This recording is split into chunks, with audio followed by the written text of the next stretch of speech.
Hello guys, welcome to another David Zamoletta. My name is Serge, and in today's video I want to show you guys and explain to you guys everything you need to know about the Range Rover overheating. So it has been approximately 20,000 miles, almost 20,000 miles, and the Range Rover started to finally overheat. So I want to touch on the subject of explaining to you guys actually like everything that's going on right now. I'm going to explain everything, I'm going to show everything what's going on, not just talk about it, and show you guys how I'm going to end up solving this issue. Now at this point, I don't know whether or not I solved this issue, so you'll have to, skip forward to the video and find out if I did fix this issue or not. But what I can tell you is I've done this before, and I fixed it and it drove for 20,000 miles without me even replacing some proper components. Just basically just little liquid, little water. That's it. It was like a very cheap $10 fix. And I'm going to attempt to do exactly the same thing today and see how long it's gonna basically last. So with all that being said, guys, enjoy the video. I'm gonna basically show you guys step by step everything that's going on. My Range Rover is overheating again. It may sound like it's a bad thing, but it's not so bad, because last time it overheated, I used this method and I was actually able to fix the overheating issue, and it has lasted almost 20,000 miles. So I think I got like pretty good use out of that method. Now it could have probably lasted a little longer if I would have did some additional things, which I will tell you what that is. As you could clearly see, this is completely full. That's because I just shut the vehicle off. It was actually on hot, and prior to that happening, I'll tell you something else that has happened. Also, you could see a little bit of water right there. That's all that has happened. At this time when I shut it down, I'm at my house.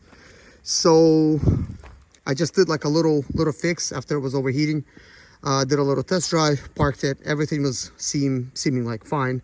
One thing I did not do is add any type of additives.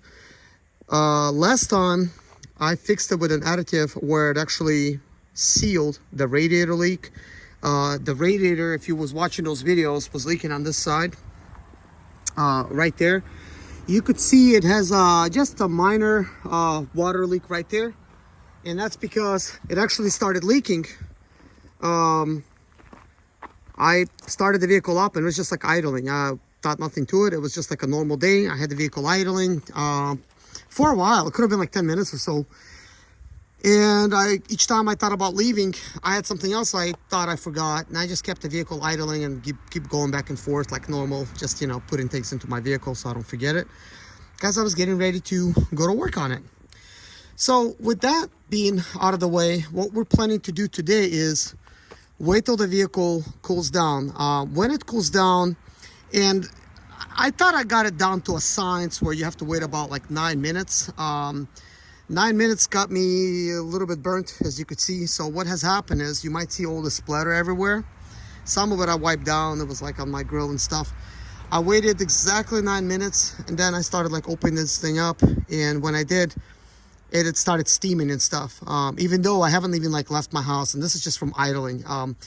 When I say I did not really leave my house, it's because I kind of left and I kind of came back. What does that all mean? When I was doing all this idling, I immediately went and I looked into my dash over here. So this is where I'm going to actually show you some of the things that's going on. So let's take my key. Got my key in my pocket. So I'm just going to turn this on right here. And I'm just turn the AC off. So you could see the temperature gauge is in the center right now. I just started working on this thing. Obviously, it hadn't even had time to heat up. What's important to notice is that 172,000 miles, 780. When I bought this vehicle, it had 153,000 miles and it was overheating, and I've made a video about that. Since then, I use this vehicle as an experimental vehicle. So what do I mean exactly by saying it's been experimental? I bought it and everybody immediately said, Range Rovers, get rid of it. They're nothing but problems. They're going to cost you so much money. So instead of worrying about it costing me so much money, I wanted to go against the grain and say, you know what? I haven't spent any money on it, and here it's working. Well, with that being said, I bought an overheating Range Rover barely did anything to it. I didn't do none of the things that you're supposed to do. I went up, you know, like against the grain, and it has lasted almost 20,000 miles. So what did I not do? Well, let me explain. What I should have done is replace the radiator fluid, well, the water. I'm using distilled, by the way. Replacing distilled water that I've used initially to solve the problem. I should have, like, once the problem is solved, I should have drained the whole system, replaced it with radiator fluid. That would have been a proper way. But that would have basically me not being able to test anything in that situation. So instead of doing that, what I decided to do is remove the thermostat. So behind it, we don't have any thermostat. It's not regulating the temperature of the vehicle. It's not letting it go up and down like you're supposed to, right? Instead, it's always keeping it cool with water properly circulating throughout the whole system. It may seem like it got a thermostat, but really this is the original thermostat that it had. It has no spring. I popped it out. It has no thermostat. I popped that stuff out of there. So it's just a free-flowing type of system. If you say it's wrong, yes, it's wrong, but it would not be a test if I did everything correctly, would it? So I should have replaced the radiator that was leaking. Instead, I went the cheap route. I bought some radiator stop fix by Bars, poured it in there. That was a $10 solution. That fixed that problem. Since I didn't know what the head gasket is like in this vehicle, I did not replace, what I mean, like, I took this thermostat off and I poured directly, called the block seal, poured that directly in there, together with a radiator, stop leak. Poured both of them in there, and I showed that to you guys in the previous videos, what I've done exactly, okay? Now, with that being said, the next thing what I should have done is, like a normal person would do when you're buying a brand new car, you don't know what the person's been doing previously. They might have not replaced the spark plugs, replaced the spark plugs. Maybe the oil wasn't replaced. The very first thing you should do is do an oil change. Guess what? I didn't do none of that. Original spark plugs, I took the cover off. I still got the cover, took the cover off, and I did not replace oil. What did I do instead? I poured the proper amount of oil in there. I think it was missing like 3 quarts. Poured that in there, and I was driving for 20,000 miles, not changing oil, not changing filter. If you're saying that's completely wrong and you should not do that, you're exactly correct. But guess what? People buy these expensive Range Rovers, right? Land Rovers, used, and then they don't do no work to them. They think they could just drive the hell out of them and the vehicle's gonna last. And no, it will not last. But I wanted to see if I did the same thing and basically keep note of the whole thing, because everything you're not supposed to do with a Range Rover, I am doing right here. It's just letting it basically go into the ground by doing it, because you should always have the proper service done by a proper technician and stuff like that. So when I'm experimenting, I have other car options. I actually have 34 cars, and I got it so cheap to where I could technically experiment. I bought this Range Rover for $2,500 all in, okay? So I haven't done anything good mechanically, but guess what? Cosmetically though, look, I got it looking like this. The wheels it did have, but I replaced the black vents. Of course, I updated all the badging, for it to look nice. And take a look at that wheel. I installed these lights here. So let me just close this. So I got brand new Range Rover badges. Look, they look kind of cool. Got black Range Rover badges, put SVR on there. Did some sport badges. I didn't even do a good job at it, because when I removed the previous lettering, it left like some residue. So what I did is I sanded that, just taped around, used a white paint that I did not even color match, and I put that in there. But it looks like maybe that's how it's supposed to be. You would not know. Also, I've painted this black. I spent about $7, and I painted this black, and I painted that black right there. It was missing one of these. I replaced it. The sensor was, for some reason, in there. I replaced the sensor. I replaced the front brakes just on this side, front rotor, front bearing. That other side I haven't done yet, but I will. But that's not mechanical, right? This is all really that I've done to this Range Rover, guys. However, I spent a bunch of money on parts, all of these little things. Like, I did buy a brand new radiator. I have it. I got a brand new radiator. I do have a brand new water pump, a brand new thermostat, and I will replace these things, okay? What I should have done is replace them right away, but I really wanted to see how bad it can be, because also if I would have replaced those things and it would have started having problems, I would have thought, well, I've done everything I'm supposed to. It's having issues. Obviously, that is the reason why. See now, it's sucking in the fluid. The fluid went down. Let's open it up.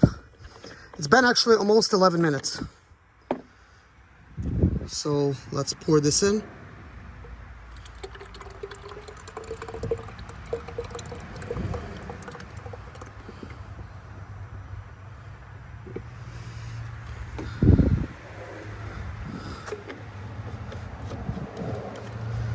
So technically, I'm not sure whether or not it's got an air pocket right now. I think I missed the mark when I should have like started pouring some water immediately just in case it was missing some of that.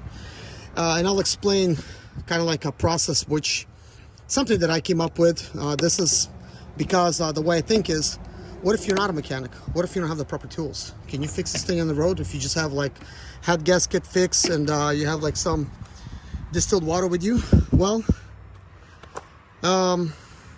what happens is when a vehicle heats up, it will basically have all the water kind of like go up, and you should at that point turn the vehicle off once it's, you know, heating up to the proper temperature, and then you shut the vehicle down and you let it sit. And I thought I had it down to a science, so that's what I meant, is that in 9 minutes the water would start going down. So I would catch it right when I would be the one that's opening the lid. I have the water ready to go, and as I open it up, it starts sucking everything down. So it just creates its own, I guess, pressures, and then it sucks it down. So now I've missed that mark, so I can't be really adding any more liquid to it. But there's a cold fill mark that's right there, and it should be right at it. So it's right about where it needs to be, because I actually needed some room for this head gasket sealant. So let's in the next clip take a look at what this really does. So I actually never tried this one before. Okay, I bought it, never tried it because I had some other stuff. Okay, so look, it says stops all coolant leaks. That's important. And it says seals block leaks, blown head gaskets, cracked heads, and other hard to stop coolant leaks. Okay, so that's good. When I poured that stuff in it, it felt like almost like I'm pouring in, like, I don't know, like somebody took like some jam and they put some water in there and mixed it up. That's what it kind of looked like. But anyways, this is a liquid ceramic formula, and then it's got reinforced fibers, and it says works on gasoline engines, turbocharged engines, diesel engines, heavy duty engines. Permanently repairs blown head gaskets, crack heads and blocks, intake gasket leaks, and other coolant leaks. Now, I don't know if those are the case, but what's important is I want to pour this stuff in there because it did start leaking before while I was actually parked. And if there's any other leaks that I don't know about, it would be nice to seal them things up. Now I'm going to start it up.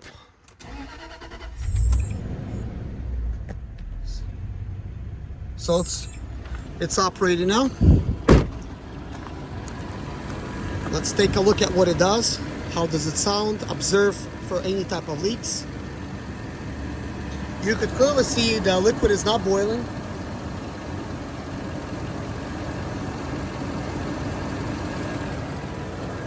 Then when we come over here,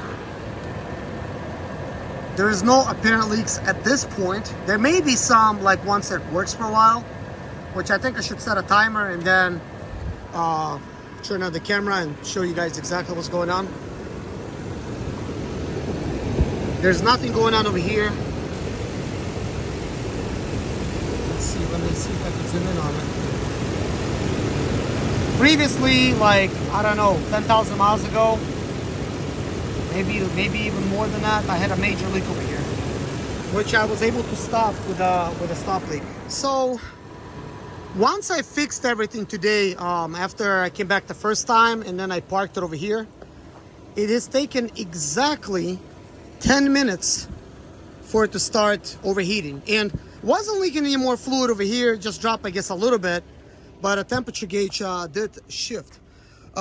So, you know, I have the timer set again. Well, not a timer, stopwatch. So I'm going to see if it's going to actually start overheating. I'm going to see that right away. So I'll be watching for that. As soon as it starts overheating, if it does, which it can, it might, you know, there might be like a pocket. So sometimes you have to try this 2 or 3 times for it to properly seal. Because also some of these sealants, they have to, you know, you have to wait a little bit before they start sealing. So you might seal it some, it might leak some water out along with that sealant, right? And as it's leaking it out, it's sealing that type of hole. So at this point, the sealant is actually inside of the overflow tank. So we need that sealant to go down where it's supposed to go, okay? So actually, preferably, you know, hopefully everything just works, right? But if it doesn't, we need to catch this overheating, you know, like the temperature gauge need to rise. And when it rises, we'll just shut the vehicle off. And then all of the fluid is going to go to the very top of the tank. Then I'm going to wait approximately like 11 minutes. I'd say like that's kind of like where it is, maybe 10 minutes, okay? And in 10 minutes, it's going to start cooling down. Therefore, it creates like this sucking pressure and it fills up all the air pockets and it just basically goes where it needs to go. And that's when you need to start adding water to your vehicle. However, when you do add water to your vehicle, you want to make sure you do not add it to the top. You want to make sure you look at the cold fill marker. You see like there's a cold? Let's see if I can focus on that. Right there. That's a cold fill mark. And when you go to this edge, it should like be like exact, right? So when you put it exactly, the system can do its proper cooling. You know, it's gonna go up and down, it's gonna do its thing, right? Of course, right now there is no thermostat, so fluids is gonna circulate properly. But these are very finicky type of vehicles. You have to make sure that there's no air pockets in the system. So let me explain some of the vehicle is running right now, so the temperature gauge is still properly where it needs to be, and I want to sit inside of my vehicle and basically explain to you guys what has happened, why did it start actually overheating previously, and some of my thoughts as to why that started happening. Because prior to today, everything was well. I was able to go to the store and back, and I was able to work and put almost 20,000 miles in the vehicle. I really used it, like I really got my use out of it. And paying just $2,500 for this Range Rover, like that's like, wow, I got a lot of use out of a $2,500 Range Rover. Of course, it looks also good, but it's also functional. Now, with all of these being said, guys, I think it's time for me to, you know, do things the proper way and put, you know, proper, you know, replace the oil, because the oil has never been replaced. I've replaced the radiator, replaced the thermostat, and maybe even replaced the water pump. You should be replacing water pumps at about 60,000 miles. But that's like one of those things. It's kind of like if it ain't broken, don't fix it type of situation. But at the same time, probably a good idea to do it. But ultimately, at this point, the water pump's not leaking, so that's not the issue. However, the radiator was leaking just a tiny bit, and an overflow tank has developed a leak. So I actually need to order myself a brand new overflow tank because this overflow tank has got a little crack in it, and any little crack in the system, it somehow, like, I don't know like how this happens, right? But that little tiny crack, even though it may not be leaking a lot of water, maybe just exposed to like air, it's allowing air pockets to be created, and when that happens, your vehicle will start overheating. It's just, I already had this type of experience, guys.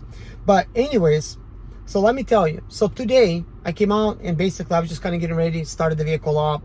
It took me about 10 minutes, like I was saying, right? I got in, I always observe, make sure I'm not overheating, stuff like that. As soon as I left the house, like as soon as I left, I'm like, why is my Range Rover accelerating very slow? I look at the dash, not overheating. Sure, I got only 1/4 of tank left, but this is normal. Like when I leave to work, I fill it up fully.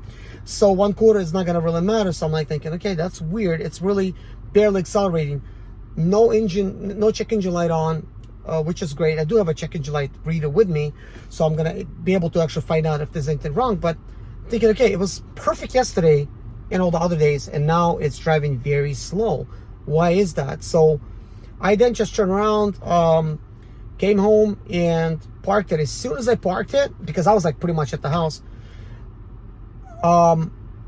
basically smoke started coming out from the left side where the overflow tank is, and basically water was like boiling in it and stuff. And then I quickly look at the dash again. I'm like, it's still not overheating. Is my temperature gauge broken or what? So I let it cool down a little bit, and then I started the vehicle back up again, and then it immediately started like overheating. So then I just, shut it back down and set a timer for 9 minutes. And when 9 minutes expired, I tried to basically open up my overflow tank. I wanted to just open up enough to where I let some of the pressure out, but that's after 9 minutes. But then I went a little bit too far, and then that lid kind of like came off really quickly, and it burnt me on my hand right there, So I was standing back a little bit. Some of it got on my shirt. So now this video has been 3 minutes. There were some other explanations that I did once I started. Maybe it's been about 5 minutes. It's probably time for me to take it on a test drive. But at the same time, not quite. I really needed to see if it's going to start overheating just simply by being parked here.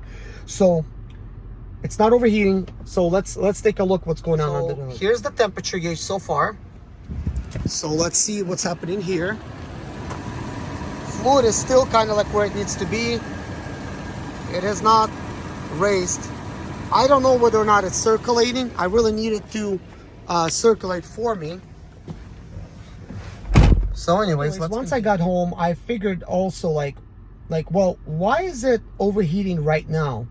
Well, I had a lot of things went through my head. Of course, as I explained, I wasn't taking care of it properly. You should really take care of it properly, but I'm doing this for my videos, guys, and I'm not worried what's really going to happen. That's just the type of person that I am. My own personal vehicle, I'm not worried about it. As a mechanic, I understand that these things need to be done, and this is why I'm making these videos, and I'm explaining this stuff to you guys. Some of you guys are doing stuff just right, and you're like, well, you should know better, right? So that's what you're saying. Others that's watching my videos will be like, exactly, I am not doing those things. This is probably why my vehicle is having those issues. So that's important. So by the way, what am I noticing like right now at this point? The temperature gauge is not rising at this point. It's been maybe about 5 minutes now. But I could tell the engine RPM went up a little bit. Well, they're still below 1,000, but I could tell slightly working higher. And I think it's maybe because of the fan. Let's take a look at the fans. So this is what the temperature gauge looks like right now. Let's take a look at the fans.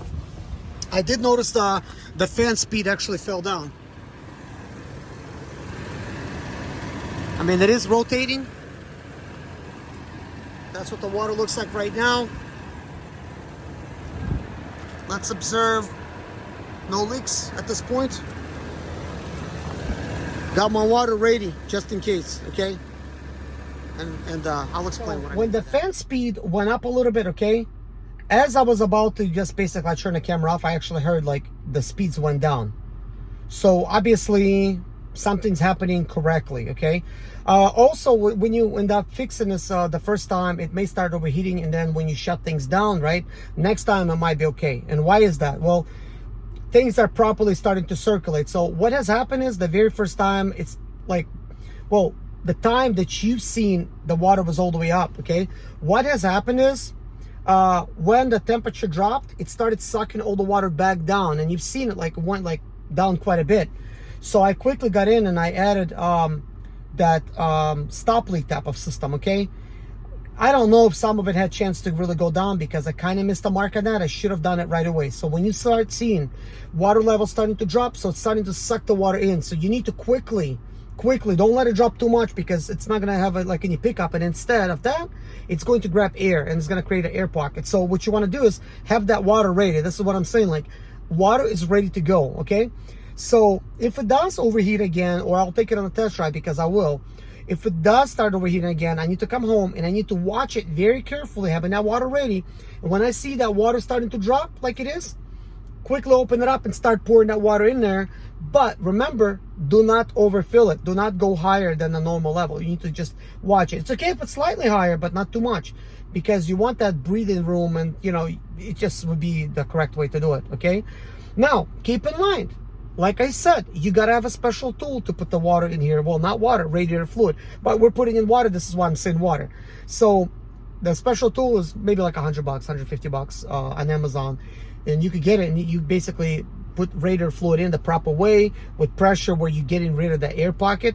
So this fix right here, this is kind of like I don't know like what to really call it, okay, because some of the stuff I think of, it may be like not appropriate, more like a, let's just go ahead and say it, like a redneck fix, okay.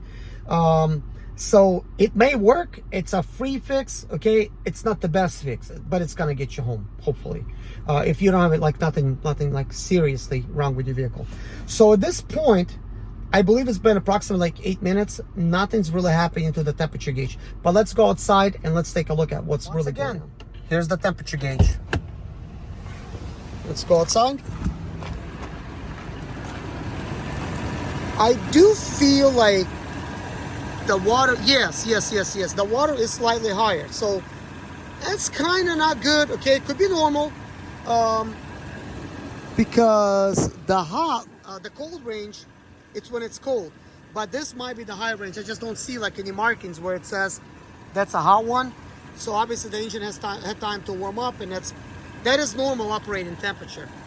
Let's observe it additionally. Let's take a look at if we got any leaks. The old leaks over there, they already had time to dry, so that is not happening. And when we come on this side, it does look a little bit wet on this side, okay. This could be old wetness because there's nothing going down, there's nothing just pouring down, okay? And I don't know what that is.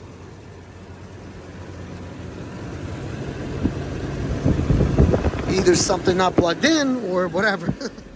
So since I did set the stopwatch, as you can see, it's been 15 minutes and it's not, I repeat, it's not overheating. So let's get back to this whole thing. It's quite a surprise because if I was guess, like it's been like 8 minutes, but it's been 15 minutes already. Wow, how the time flies. That means I've been blabbing over here for the last 15 minutes. But hopefully now that you see this is actually something that's relevant to actual fix, okay? Now, keep in mind, this is not mechanics talk, okay? This is just me and you talking, okay? This is a simple stuff. I'm not using any mechanical terminology. I'm just using a DIY terminology here. Somebody that also a DIY person. I fix all my own stuff and I share with you guys. So at this point, it's not overheating. Like everything is fine. Did I know that this is going to work right away? I had an idea that it will. This is why I recorded video how I did, but you just never know. So getting back to this whole situation, when I first started overheating, I came home, okay? What else did I not do that's very important to do? Oil changes, of course. Not only that I did not do oil changes, the thing that I did not do is monitor how much oil is actually in the oil system, I guess, in the oil pan, okay? How much oil is in there? I did not measure it, okay? I did it intentionally, whether or not it's wrong. This is a technologically still advanced vehicle, even for 2006. So obviously the low oil light will come on, okay? But when an low level oil lamp comes on, that's already kind of like, this is bad, okay? Like, that's terrible. Like when it comes on, it's like you better add some oil in it. Don't be driving like that, okay? So also keep in mind, all this time that I owned this vehicle, I did not dog it out. Like I wasn't driving it crazy. I just drove normal acceleration. And granted, you probably looked at my gauge here, and it's well, my speedometer gauge, and you can see it's 15.8 miles per gallon. So yes, that has been the average for this large SUV. So it's been basically kind of fuel efficient for this heavy SUV. Okay, with that being said, guys, how much oil was I missing? I don't even believe this myself. Like when I said I was missing 3 quarts of oil. So when an low oil lamp comes on, how much oil are you really missing at that point? Could be more than 3 quarts. So totally it takes like 8 quarts of oil, maybe like 8.5, but you have to measure your oil that comes out. But like, what are you really measuring once this oil comes out and you putting exactly the same amount in there because it has taken some oil. Now this vehicle does not smoke. It runs beautifully. Like it just tickles like really nice. Like it just has really nice engine sound. Everything's good. So I really should have like taken care of this vehicle, but at the same time I got it overheating. I did not know what else somebody did to it, okay? So guess what? At this point, I did add oil to it, so it does have proper 3 quarts of oil. But what could have happened is, because it's missing 3 quarts of oil and it has old 20,000 mile oil in it, well, actually more than 20,000, because I added some oil to it. I didn't replace it, I just added to whatever somebody else did not do prior to me. So that's super bad. Don't do that, guys. Super bad, okay? I'm only doing it like on this channel as an experiment, just to see what's gonna happen, because these Range Rover, Land Rovers, they get a really bad rap. And I was saying in the beginning, guys, in some of my videos, people get this expensive machine. When it was brand new, it was performing great, but when people get it like a hand-me-down vehicle, or their first expensive luxury vehicle, they finally could afford it for like 2,500 bucks. What they end up doing is they can't afford a Range Rover to begin with, so they end up getting this Range Rover. They can't afford proper maintenance on it, and this is a pay-to-play type of vehicle. You should be servicing it properly, at least yourself, but make sure you really know what you're doing, okay? So I was just trying to basically do everything incorrect, okay? Stupid. I should have used a cheaper vehicle to do it with, but like I said, I don't know what was previously done to this vehicle before me, okay? I don't know. I don't know how often they change oil. I don't know how often they did any kind of maintenance, because when I got it, it had a lot of issues, okay? Not just that. So a lot of them was like minor, but still lots of issues. With that being said, by the way, guys, still not overheating, which is great. We will be going on a test drive just to see what else is going to happen, but at this point, not overheating. Let's take a look at what's really going down. So this is what's happening currently. Temperature gauge is perfect, and it's just been doing nothing but idling. Let's come over here. Water level is the same. Come over here. Okay, all of this stuff is good. There's no wetness, which is great. Going on a test drive. This is sort of like my toolkit. I have my distilled water. I got some regular water with me. I got my tire pressure gauge, and then something to fill up my air. By the way, guys, this video was sponsored by me, and this is my free books here. So guys, last day is Friday to get these free books, unless you get into AI one. You have till Sunday. So feel free to scan these QR codes. You could basically take a screenshot with your phone, and then you could just press on the QR code, and it's going to take you to my Amazon page. And also, here's my tip jar here, so if anybody cares to tip me, you're welcome to. Before going on a test drive, nothing leaking. This is what it looks like. Okay, I don't hear nothing, I don't see nothing. Let's take a look at the temperature gauge. And now let's, as you can see, it's perfect. Now let's see how many minutes it's been. So it's been 23 minutes and 19 seconds and counting, and my vehicle has not overheated, which is absolutely great. Hey but guys, let's continue. I'm going to start driving on a test drive. My very first stop is going to be stopping at Walmart. Why am I stopping at Walmart? Just in case I'm going to grab myself another distilled gallon of water. I'm going to get myself a radiator stop leak bottle, because now I'm out, just in case if a radiator starts leaking, okay? Also, I would like to get some nicer smelling scent for my car, because mine's it's already done. It's no longer has any scent left. And we're going to talk about some other things about this vehicle and some of this other stuff that I have in my mind. So firstly, guys, I do want to say thank you guys so much for getting this far in the video. It's a very long video. If this video did help you solve your Range Rover issues or any other vehicle that I have on this channel, please give me a like. Write in the comments below, guys, to let everybody else know that that is the case. Also, guys, thank you so much for being my subscribers for so many years. And I'm really sorry for not posting any content to you guys for a while. I have, like, I don't know, 750 videos on my channel, I think, right around there, guys. And so far it's been like 8 years. So there's plenty to watch there, obviously. But the reason I haven't been posting any videos to this channel is because I've been posting videos to my Ride VIP channel. So that is a Ride with a Y. And I did tell you guys in the past that I do have that channel. I'm not sure if I provided a link, but if you search Ride VIP, like Ride with the Y, and VIP, you'll find my channel. So with that being said, guys, that channel I started back in November, and I just been basically posting to that channel. Why was I posting stuff to that one? Well, I started basically doing rideshare more than 2.5 years ago, if you could believe that. Like, wow, like it's been that long, it's crazy. And since I did that, I was so busy that I was making 6 figures like every single year, which is like also like very surprising. But in order to do that, I was hustling like crazy. I was working both Uber and Lyft and just working crazy hours, guys. Obviously, I did not have time to record any videos. Plus, this channel does not make me that much money.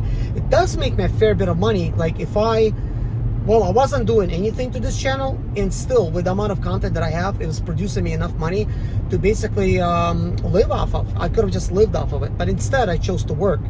Also, it makes enough money for me to buy myself a Tesla. Like, you know, I would like one, that's why I'm saying a Tesla, okay? But with that being said, guys, I do appreciate you guys, because without you all, I would not be anywhere. And also, I've been working on writing my own books, guys. So far I have written and published 2 books.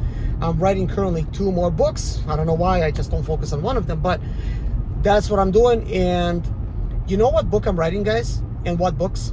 I'm writing some books how to diagnose your vehicle, guys. Like seriously. But that's gonna be like tons of books out of that one. It's probably gonna be like more than 30 books just on that topic alone. Turns out there's more than 4,000 codes on the vehicle, so they're going to be available as an ebook and paperback. So currently my books are on Amazon, and of course once you buy them you could read them on Kindle. I will be providing links to my books. One thing that you could do is you could like basically, I don't know, like favor like my Amazon store or something, and when new books come out you'll be able to see them, because right now seriously I'm working on a book that can help you firstly diagnose your vehicle with a normal scan reader, right? You get that code and you get a generic description. So my job is to explain to you guys what you're really seeing, what's really going on, give you guys a story about like how to fix it, how is this really fixed, you know, like from mechanics, and also provide you all the necessary steps that you must take in order to actually properly diagnose your vehicle, because obviously that's important. I want to help through my books. So each time I release a book, it's going to be available for 5 days completely free as an ebook, so you don't lose anything. So basically, once I do release my mechanics book, I will be making a video and I will tell you guys that yes, I just released a book, and grab it free. You have 5 days to do it. Why 5 days?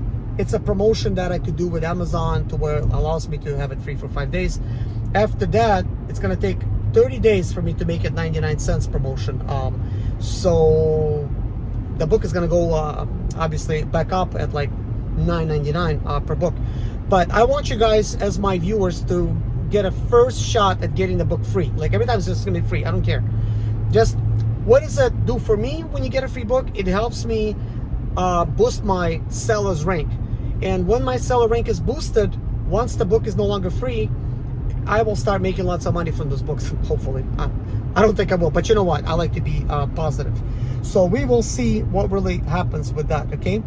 But of course, you always have a chance of getting the book for free. I think it's great to have that on as a like ebook, because you'll be able to easily access it from your phone. And anytime you write a code, like you do a code read, just flip to the page with the proper code, and it will allow you to see what's really going on, and then you just read what's really going on, okay? And it's gonna go by chapters. Like chapter 1, it's gonna be like 1 code covered. Chapter 2 is gonna be like another code covered. Now there's like so much information. So on those codes, I wanted to do initially 100 codes in one book, but firstly that would already be over than 100 pages in a book. So I may have to come up with only like 20 codes per one, because I already written a book that's with 20 codes, and it's already because I have to like constantly like explain stuff. It grows in numbers, and I'm only at, well, I'm almost finished writing that book, and once I finish it, it's going to be a crazy amount of pages in there just for the 20 codes alone. So what I'm going to do is I'm going to have a series going. So once you get like the first book free, you know, just look out for the second one. My goal is to cover every single code out there, and additionally I'm going to make books on how to become a mechanic and teach you guys everything about the engines, transmissions, rear ends, electrical. I plan to make books on that. At this point, I'm just going to be covering simply ways that you could diagnose. I mean, you could already start using it. So this is geared towards DIY guys, and also it's geared towards somebody that's trying to become a mechanic and learn as much as they can about every little thing. And I'm going to be very thorough. I don't know if there's any other books out there. I haven't looked, but this is like my own style. Like, basically, you will not find any other book like mine, basically. Plus, you guys already know how thorough I am on these videos. A beauty of having a book, you can just skip to the page that you need, and then you could access it right away, and you can start solving your issues. Will I be writing books specifically for Sprinter? Yes, I will be. I'll be covering every little topic when it comes to the Sprinter, and that's definitely my goal. When I will write that book, because I will be writing that stuff, you know, right away, guys. When I say writing the book, I produce books like YouTube content. Okay, I jump on it right away, and I get it done. So, anyways, guys, it's been 8 minutes of me driving, and so far it's not overheating. Everything is as it should be, which is very nice. I'm very pleased that this vehicle will allow me to work today. So that's already a great thing. So I'm halfway to my Walmart. It takes me about 20 minutes to get there, and I'll get some a gallon of water, of course, some sanitizers for my car. And so basically, guys, my phone just dropped because I'm not using a magnetic mount, and I got a thick case on it because my case doubles as a wallet, basically. So it's got like my credit cards in the back, which I could use Apple Pay, but some places don't accept Apple Pay, obviously. So I'm just gonna record a video like this. We're still doing great. The vehicle's driving just fine. It's no problems. So anyways, let's get back to why I think this vehicle was overheating in the first place. I think partly is because it did not have enough engine oil, which caused it to run a little bit hotter than usual. Also because I'm not using radiator fluid. Water will heat up obviously more than radiator fluid will. Therefore, things was not working properly. Additionally, because a leak has developed in my overflow tank and a slight leak in my radiator, that's another reason that was happening. So with that being said, all of these things has contributed to the reasons that my vehicle started overheating. Now that I added 3 quarts of oil, that put a stop to that. I added, seriously, a gallon of water. I don't know how much water I lost, but I have added a gallon of water. So as it's losing a little bit of water, like the problem is like not very apparent, like you're not gonna really see like a huge issue. But once it loses enough, that water gets replaced with vapor, I guess, and ultimately that creates a pocket, and that will not cool down your vehicle. As a matter of fact, it will stop things from flowing properly, and your heater core is just gonna have nothing but air. So it's important for it to have water. So hopefully, you know, things will last. But with my experience, with everything that I have done, and I explained to you guys so far, this does work to the point where by the end of today, I would put 20,000 miles on my vehicle, basically with the same fix. So going back, at 11,000 miles when I put on this vehicle, I decided to replace the thermostat for the original one. Now, at the time, when I replaced it, I thought I got all the air out of the system, but I didn't have my special tool, and I didn't have the strategy that I was using right now, that I was telling you guys how to have it take water in like right away and stuff like that, and get rid of the air pockets. I don't know how well the system will work if you got a thermostat. I really don't know because it's untested for that, but hopefully it will actually work. So if you basically watched my video and you followed everything correctly and this has not helped you, maybe that's because you have a thermostat installed. So my recommendation is pull that thermostat out and see if you could basically do it after. So very quickly, I'm just gonna give you like a quick guide, like very quickly. So it's nice that you listen to this video to the end, because I'll explain to you guys in as few words as possible. So what you need to do, so if your Range Rover is overheating, here's what you gotta do, guys. First, when it's overheating, pull over. Make sure you have a radiator stop leak with you, and you have a gallon of water with you. Let the vehicle cool down. Once it cools down, you're gonna start in the overflow tank, you're gonna start seeing the water start going down. But if you got no water, just wait till it goes down. Just wait 9 minutes. And in 9 minutes, just open up your radiator cap. If it's still steaming, leave it alone, let it cool down for like another minute. Just close it back up, let it cool down. So when it does sit about 1 more minute, open it up, not steaming anymore, great. At this point, the engine's ready to get rid of its air pocket and receive water. So hopefully you're just using distilled water at this point, because you don't know whether or not you stopped the leak. So you don't want to rush in and start using the actual radiator fluid. So you open it up and you start pouring that gallon, and you will see that it's starting to suck it up. As it's sucking everything up, and of course, before you actually add water, add the radiator stop leak in there first, then start adding water. It's going to start sucking everything up, okay? Monitor the cold fill. Make sure you don't fill it more than cold fill. And then once you get it to the cold fill, go ahead and close things up. You may need to do this 2 or 3 times. So go ahead and start your vehicle up again once you have done that, once you're at the cold fill level. If you notice the temperature gauge starts going up, immediately shut the vehicle off. Again, wait 9 minutes. It could be 10, but look at the overflow tank. When you come out and you see that the overflow tank has expanded, all the water is in there all the way to the top, at this point, set a timer for like 9 minutes, but if the timer goes off and the water's still up there, wait a little bit. The water is going to start dropping. And as it's dropping, that means it's already perfect. It's going to start dropping all the way. It's going to be like missing when it goes all the way down. So have your gallon of water ready still. Open up your tank and quickly start pouring that water in there. Let it suck this water in, okay? So it's going to suck it in. Leave it at the cold fill again. Put the lid back up. Start the vehicle back up. Just wait. Just let it idle. Just put a timer on, let it idle. And as it idles, it's going to heat up again probably. Shut it off again. Do exactly the same thing again. And basically start it up again and see what's really happening. And then observe. See what's going on.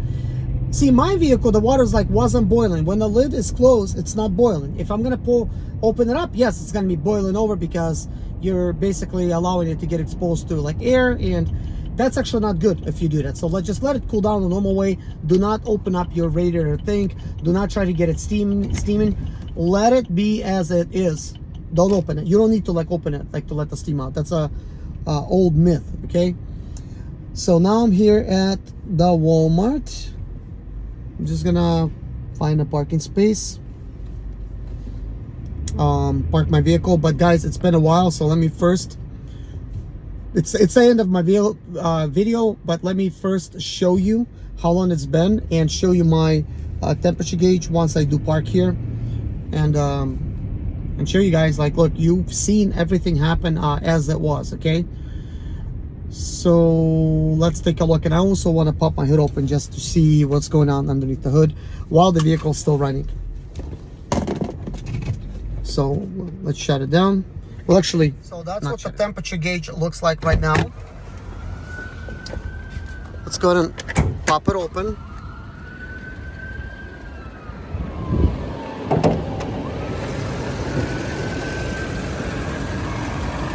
Look at that, guys.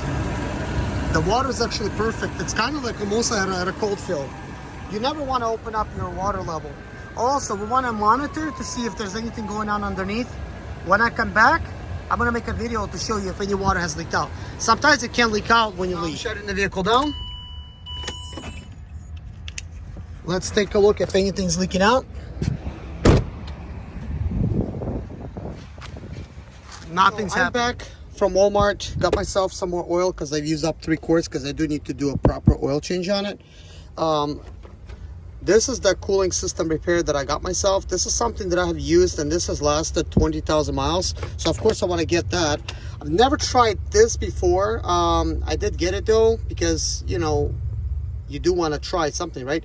So this is what I've used right now. So we'll see how long this lasts. The same brand, so hopefully it's actually really good. Trash from hand sanitizer. So you're supposed to hang this on your mirror, but I don't like nothing hanging in my mirror, so I'm just gonna hang myself some windshield washing formula. I don't know if I need any, but got it anyways. But most importantly, let's check underneath to see if any water has come out. I already did pop my hood open, so let's go ahead and get this hood lifted. Let's see what's going on back here. So now that I left and came back, it's at a cold level, which is good. So we want to keep it that way. So now I'm going to pour some windshield washer. So it's now that time again. It's the end of the video, guys. Thank you so much for watching yourself. Well, guys, thank you so much for watching this video. I really appreciate it. Hopefully this video has helped you out. Good news, Range Rover's not overheating, guys. It's been 30 minutes while I drove, and between the time it, you know, was actually parked, maybe even like 35 minutes. So everything's good now. So I actually just poured some windshield washer fluid. Almost used up the whole thing. You had like this much left over, which sucks. Now I have to drive around with that thing, that bottle, but I usually like to keep a trunk completely clean. But anyways, got everything organized in the back, throw away the trash. Now it's time for me to go. Thank you guys for watching. Take care and see you in the next video. Bye-bye.